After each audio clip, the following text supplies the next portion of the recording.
What's up, everybody? I'm back again with another video. It's been a long time, but I'm gonna try to keep making videos for y'all. Today, I got a list of things that you can kind of recognize. They're kind of unconventional things that you can recognize and say, wow, my Spanish is getting better.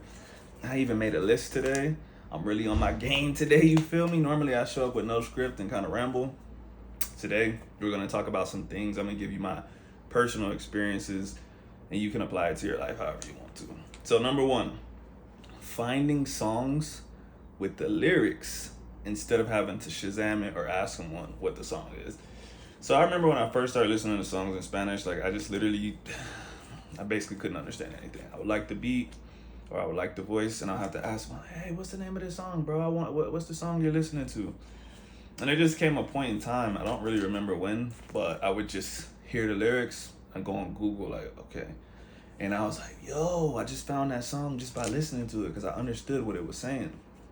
And I'll put this into number one, understanding the song. There was a point when I couldn't understand songs. Now I hear songs and they're just songs. Just like songs in English, I just hear them and I'm like, oh, that's a good song.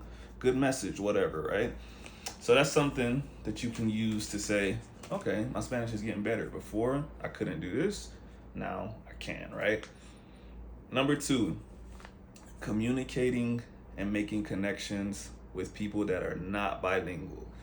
When I first started speaking Spanish with people, it was almost exclusively with bilingual people. And so I could fall back on words in English if I couldn't think of the word in Spanish. The real challenge with speaking to someone that's monolingual is that there's nothing to fall back on. You can't speak in Spanglish because they don't know the words in English. You can do whatever you want, but they're gonna be just as confused by Spanglish as they would you saying it straight up in English.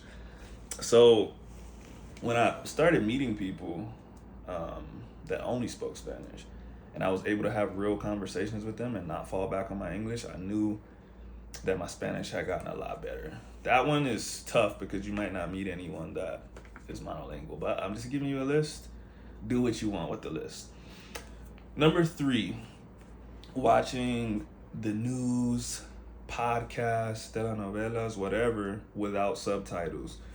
When I first started listening to podcasts, I had to watch with the subtitles or translations because that's just where I was at. A big game changer for me was when I could listen to podcasts on the way to work. I didn't need to look at the subtitles. I could literally just listen and I could still understand, get a bunch of new vocabulary, whatever. So that was a really good way for me to know that I had leveled up. I still wasn't understanding everything when I switched over, but I knew enough to do it. So that's a huge one if you can understand things without subtitles. And it's good to challenge yourself and see if you can do it. Because I remember there was like shows on Netflix and I'll say, okay, I'm going to watch this episode with no subs and see if I understand it. And the first couple of times I couldn't, but I got to a point where eventually I could. So number four, this one's tough. Understanding humor in Spanish. Obviously, it depends on what you're watching or listening to, because you just might not think it's funny. Just like in English, there's some shit I just don't think is funny. Oops, I cussed. There's some things that I don't think is funny. Some things that I don't think are funny.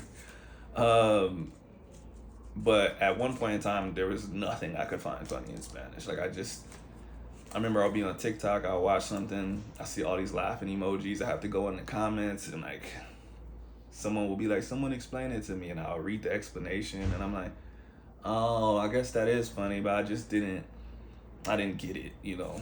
And so now, if I think it's funny, then it's funny. It's not going over my head, that's the point.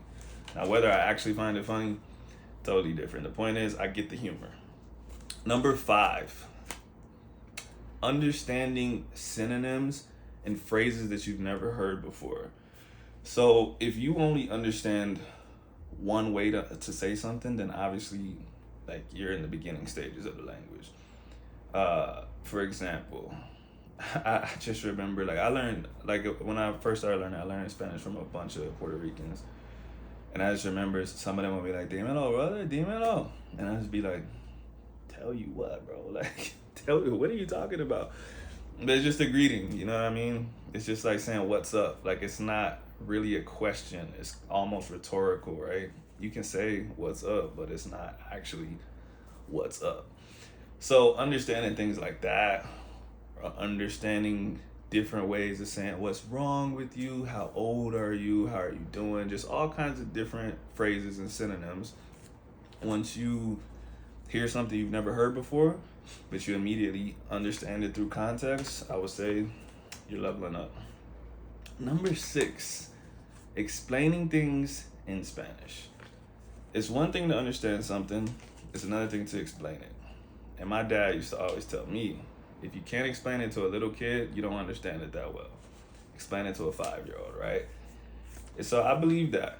That's why I always tell people, if you're reading, you should sum up the chapter to yourself in Spanish after you get finished, or after you watch a show or a movie. Sum it up to yourself and see if you can explain what you just watched, because it'll help you.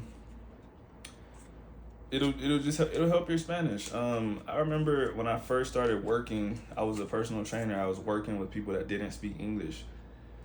And even though I had like a decent amount of Spanish, it was totally different to have to explain to them, this is what we're about to do.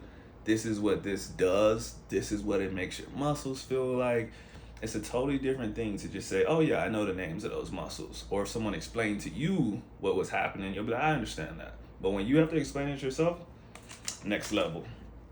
Okay, this is the last thing, and it's a little weird, but reading without looking up words, right?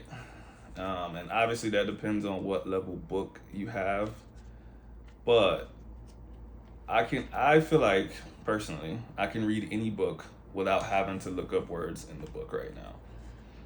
Do I understand every single word? Absolutely not. That's even in English. If I read a very advanced book, it's gonna have words that I don't know, but I can figure them out through context.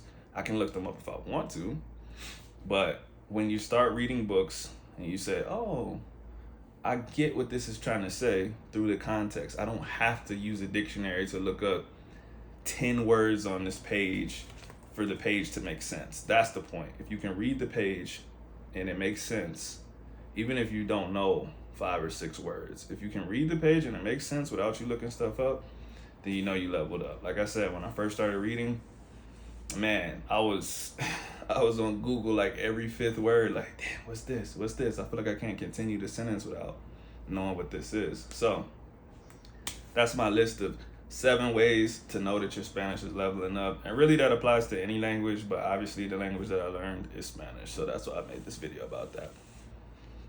Thanks for watching. If y'all need any help, if y'all want me to make another video, there's something that you want me to talk about, let me know and I will do that for you. Have a nice day.